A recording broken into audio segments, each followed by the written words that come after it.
Assalamualaikum warahmatullahi wabarakatuh.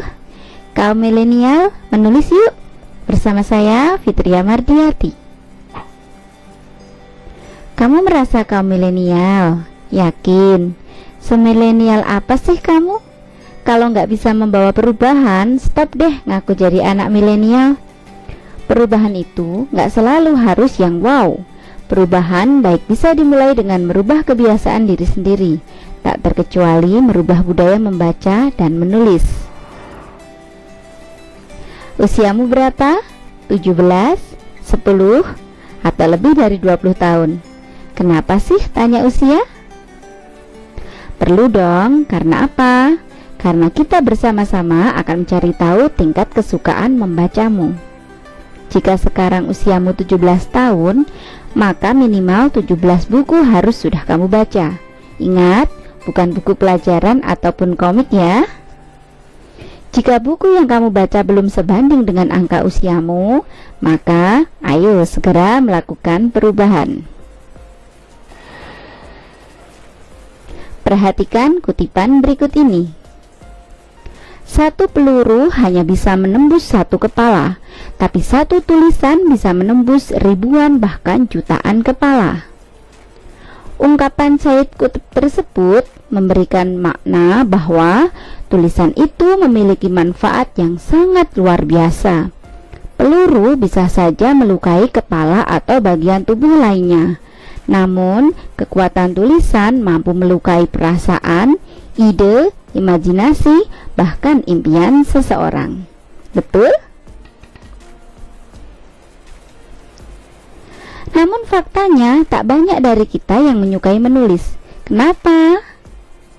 Alasannya beragam, namun sebagian besar mengatakan bahwa 1. Menulis itu sulit. 2. Tidak cukup waktu karena terlalu sibuk. 3. Tidak memiliki bakat menulis. 4. Tindakan sia-sia karena tidak menghasilkan pundi rupiah. 5. Bukan kegiatan yang membanggakan. Jika teman-teman memiliki alasan tersebut, ayo ubah cara berpikirnya.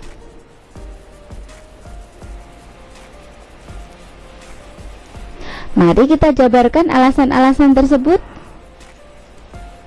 Menulis itu sulit. Iya, menulis itu sulit. Sulit jika tidak mau belajar.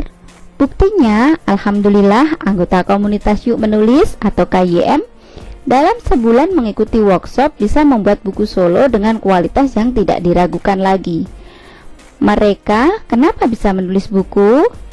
Karena dapat ilmu, tahu cara membagi waktu, mampu memenuhi deadline tulisan, berkumpul dengan komunitas yang sefrekuensi dalam hal menekuni dunia menulis. Tidak cukup waktu karena sibuk. Coba lihat penulis sekeren Dewi Lestari, Vira Basuki, atau Firsa Bestari. Yakin mereka tidak sibuk. Mereka teramat sibuk. Namun, mereka tetap mau menulis. Ingat, mau menulis ya, bukan meluangkan waktu untuk menulis. 3. Tidak memiliki bakat menulis.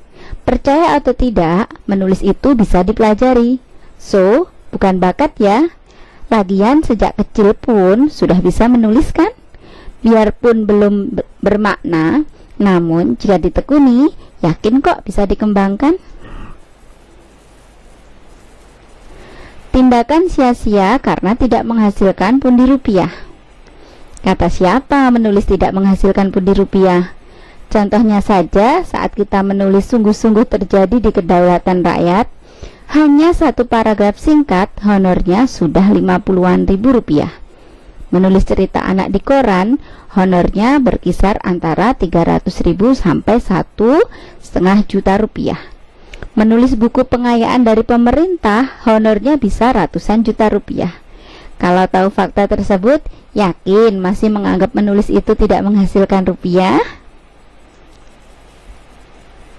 Yang kelima, bukan kegiatan yang membanggakan. Menulis bukan hal yang membanggakan? Anggapan yang harus dilawan nih.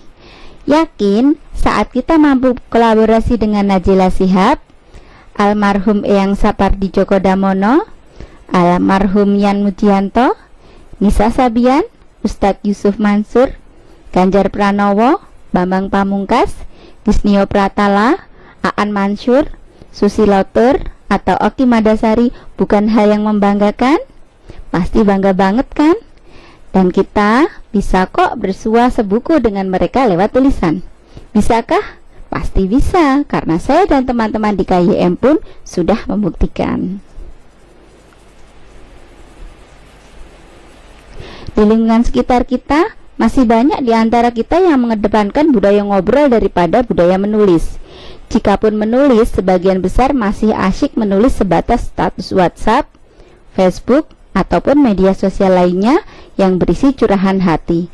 Padahal, jika kita mau sedikit saja bekerja keras, maka tulisan-tulisan kita yang diawali dari curhatan hati di medsos bisa kita ubah menjadi tulisan yang bermanfaat, yang lebih bergizi untuk dibaca oleh orang lain. Tulisan-tulisan yang bisa dikembangkan generasi milenial seperti: 1. Tulisan fiksi, bisa berupa puisi, cerpen, cerita anak, maupun novel. Yang kedua, tulisan non-fiksi. Tulisan ini bisa berupa gubahan dari hasil skripsi yang diubah menjadi tulisan populer. Generasi milenial tentu tahu manfaat menulis. Manfaat menulis diantaranya adalah mengikat ilmu, dokumentasi diri, meningkatkan daya ingat, mengurangi stres, menuangkan perasaan sesuai yang diinginkan, memperbaiki suasana hati, dan menuangkan kreativitas dan ide yang dimiliki.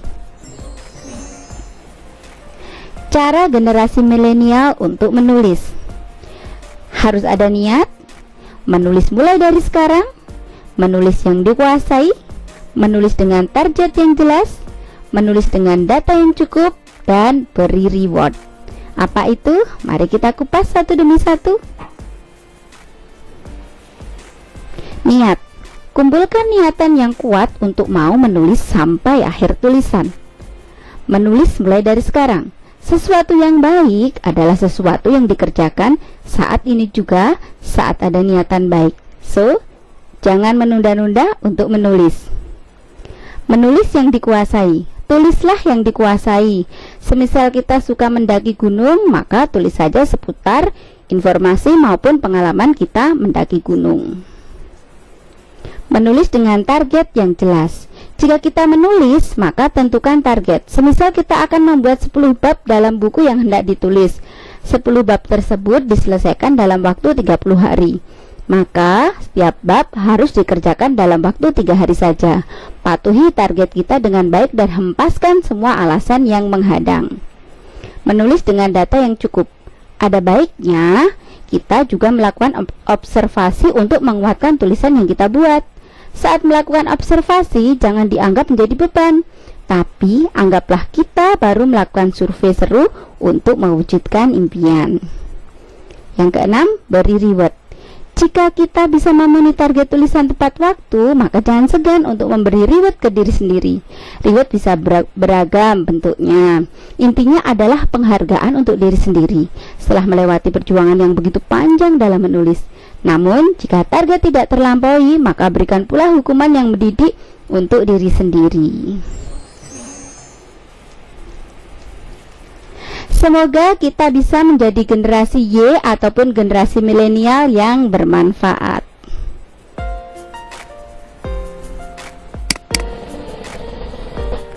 Terima kasih. Demikian materi kita. Jangan lupa like, share, dan beri tanggapan di video ini. Wassalamualaikum warahmatullahi wabarakatuh.